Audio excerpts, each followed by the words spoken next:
Okay, great. Welcome everybody back to Moving Research Online, and we're going to be doing more work with Pushkin today.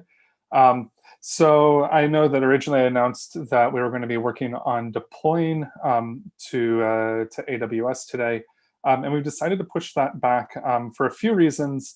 The most important of which is that based on our own experience working with it, we decided that we really needed more time to help people with actual experiment creation and understanding how experiments work. There are, of course, the experiment templates. There's just a few of them right now, but the templates are really there to help. They're not meant to constrain you. You should be able to do anything that you can do in JS Psych. You should be able to do in a Pushkin experiment, and hopefully more. So I want to give people time today to, at the very least, work with the templates and try to make new experiments with those, but also maybe play around with editing their own experiments to do something custom. It's also an opportunity for us, as we understand what our earliest users are interested in doing. We certainly can try to make templates around those use cases as well, or help you make your own template. So the other thing is that the other reason that's less interesting is that we found a couple bugs in deploying to AWS that haven't quite been squashed. Unfortunately, there are exactly 2 people in the world who understand how to deploy a Pushkin site to the internet, to AWS, neither of whom are me, and neither of whom are currently available to help. So it's been a little bit slow going, especially without childcare. I appreciate you all holding on. So even though this was originally going to be our last Pushkin session, we'll have another one to do deploy to the internet, to AWS. And I think that that's actually, as I said earlier, good, in that we will have more time to, or we will be taking more time to work on actually putting together experiments. So there's a couple things to know about today, the most important of which is, I know I promised to try not to have any breaking changes, but those frustrating bugs that I ran into in deploy, just ultimately I was, part of the reason that I'm not ready for deploy is I was trying to write code to basically fix things in the source code for you so that you wouldn't have to upgrade. And there just got to be too many of those. So you are going to need to upgrade today. The way that Pushkin is put together should make that relatively straightforward. There's 2 things that you're going to need to do. One is, of course, upgrading the CLI. If you look in the documentation, go down to CLI. Oh, has this been updated? It should have pushed new version. Okay, new version. You will see that under installation, there's a subsection called update. To update the Pushkin CLI, the most recent version, run this. Right, you should have yarn installed, so you can do it with that. There's also a way of doing it with npm if you need to, but you should have yarn installed because we are now requiring, the CLI itself requires people to have yarn installed. We're not supporting doing it only with npm anymore. That again got to be too difficult. So if you have done a lot of work on your site already, or on experiment already, what you'll want to do is run Pushkin kill to kill your Docker deploy, make a new site, don't delete your old one, and you'll want to just copy over files that you've edited. If it's the experiments, it's probably just your config and stims.js. If you've done more to the actual website itself, then basically ask us about it in the forum, and we'll do our best to make this as smooth as possible. I thought about putting together a list of things you have to edit in your already downloaded site to make it work with the updates to the CLI. But again, I think that's actually going to end up being harder and more work and more buggy than just doing a clean deploy. Okay, so So I wanted to talk a little bit about how a Pushkin site is actually structured. Again, for people who are just working with the templates today, you basically can ignore this if you only want to use a template. But in order to understand what you might have to do in order to do something more custom, I think it's worth taking a few minutes to talk about. So this is from our announcement paper that announced Pushkin. Um, this is this framework is, or this graph here is slightly out of date, but I think still sort of gets the message that I want across. So the important thing to know is that there's that a Pushkin experiment or Pushkin website actually runs on two computers. One is the server in the cloud, but the other one is actually your subject's computer. So this is called the front end in this sort of tannish box here. And all of this is actually running in the browser downloaded on your subject's computer. So they actually have all the web pages. They have pages for experiments. We're just calling them E1, E2, E3 here. And then in this like green box is what's on the web server itself. They communicate with each other through what's called a load balancer. You don't have to worry very much about that. That's something that the CLI will set up for you when actually that part's already working. And this just helps basically this, we have one green box here, but in principle, part of how scaling works, dealing with a lot of traffic, is AWS can create more copies of the site in the cloud. So if you have, say 5,000 subjects all doing an experiment at once, you might actually have several copies of the website, and different subjects are being sent to, are interacting with different copies on the internet. And the load balancer sort of takes care of that. What an individual experiment is actually sending information to initially is called an API in this box here.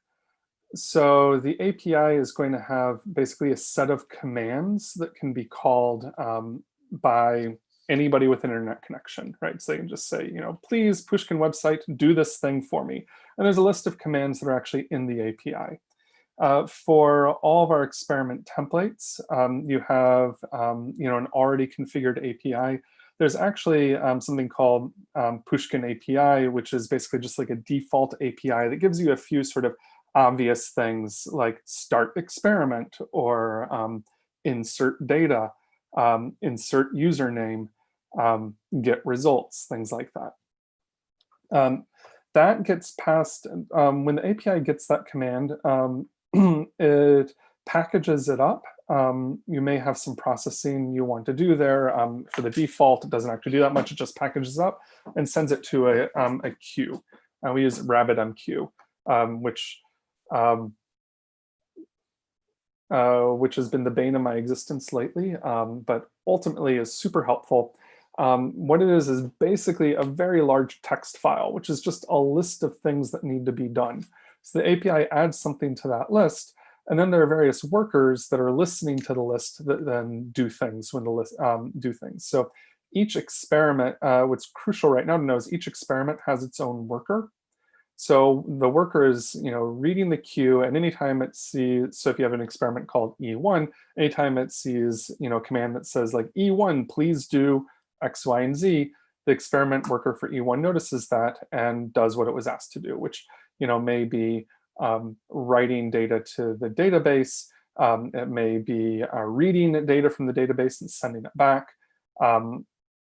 It may be, if you wanted, running some machine learning in the background. Any sort of like complex computation is something that you could put in the worker.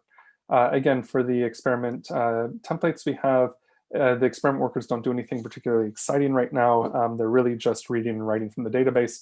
We used to have something here called the database worker that the experiment talked to, but we got rid of the database workers because they turned out to be more, basically more expensive than they were worth in terms of breaking up the worker into two parts.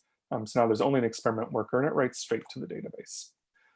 And if you want to understand how to customize any of these things, we have an increasing amount of documentation here. So I wanted to walk you through just a little bit, if you haven't looked through the rest of the documentation. So you've been looking at, getting started mostly. What we've been doing is adding over time more information into sort of how the actual code works, so that if you wanted to do some customization, this is where you would go to look. The experiment structure, there's a section on that, which talks about some major pieces of things that you need to know. Migrations is actually where you set up the structure of a database to save your data in. We use a very simple structure by default, where you basically have a username, a stimulus, which is just can be long string or JSON, and a data column, which is just the output from JS-Psych. And that's basically it. But you could have more complicated structure if you want to. You'd use the migrations. Right now, we don't have a lot of detail on how to change migrations. You have to go read the connects documentation, but this is something that we're expanding out. Similarly, if you wanted your API to do, or you wanted to send more things to the API, the first thing you would have to, more kinds of commands, the first thing you'd have to do is customize the client. This is basically, well, not very much here. You could go here to a section on the client, though, which explains all the things that the client can do and how to extend the client. So the client is actually just a little bit of code that lives in the front end that is the thing that sends messages to the API. Similarly, we have a section, the API, that tells you how to extend the API if you needed to add new commands. Now, for the vast majority of things that you were thinking about, my guess is that you will probably not need to do anything to the client or API. This is more if you had some additional thing that you wanted to do that was more than just reading data or writing data. Let's say you wanted to do something like add a quick analysis, right? So you wanted to get like, what's the average response to this particular question across all subjects so far? That's not something that we have built in by default. And you can understand why that would be the case, right? Because of course, what question do you want to analyze? That's going to be something very specific to your specific experiment.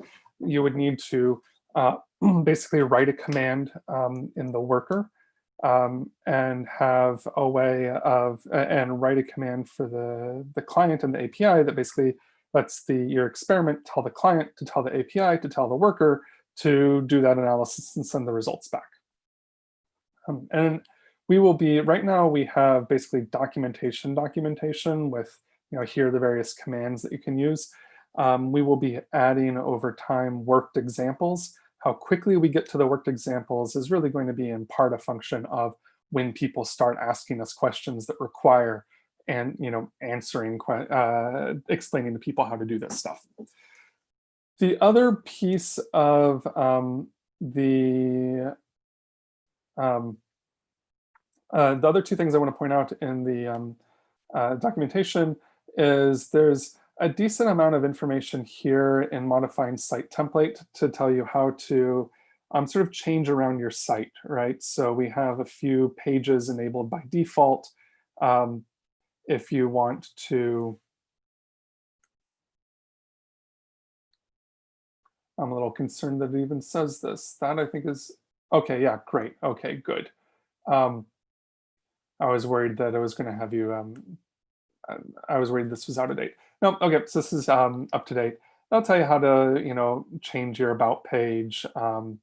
You can, by reading about React Bootstrap, learn how to add new pages, things like that. And again, this is something that we'll be expanding out as we need to. The other thing I want to point to is the CLI. So the CLI, we have documentation on all the commands that you can currently do with the CLI, and of course, information on installation. And again, just reminding you to update, run this. Make sure that it has updated to version 2.0. And the way, of course, you can check that is by going to the command line and typing Pushkin version. And it's going to apparently think a long time. Yep, okay, there we have version 2.0.0. That's the most recent one. You will want that. Make sure that you've gotten that. The other thing is, as noted here, there is help. If you don't want to go, if you're just trying to remember the exact name for a command, you can always type in Pushkin help, and it will give you a list of all the main commands, right? So again, config, install, AWS. Don't run this now, please, because it doesn't, it's not going to work yet. Init, which you wouldn't ever use. It says right here, primary for development, don't use, etc. So every command that's available is listed here. You can get more information about individual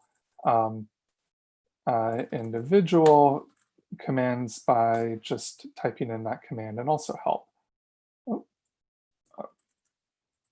Sorry, Pushkin help. Install, I should have read here how to do it. So it's right there, help and then install. And there you can see some information on using install. Okay, so that is it for the live introduction today.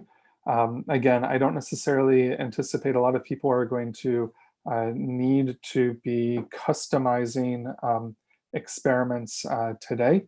Yeah, customizing experiment templates, you absolutely should do. Oh, I should have pointed out, I suppose, that in the instructions, we now have, this is new, more information about using experiment templates. So if you, here's the, Megan or Parker, can you please find out what's going on there? Why that's crossed out?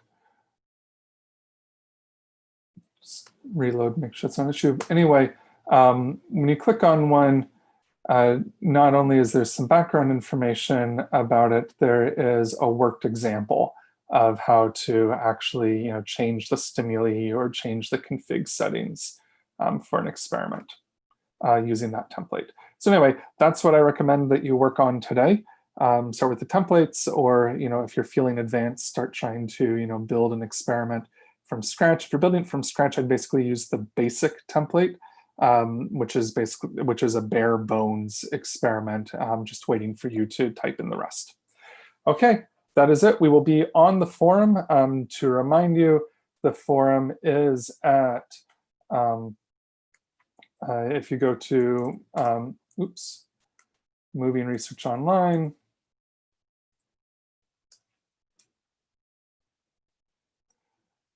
go down to today, you will see Pushkin Forum. And that is where you should be asking questions. All right, see you soon.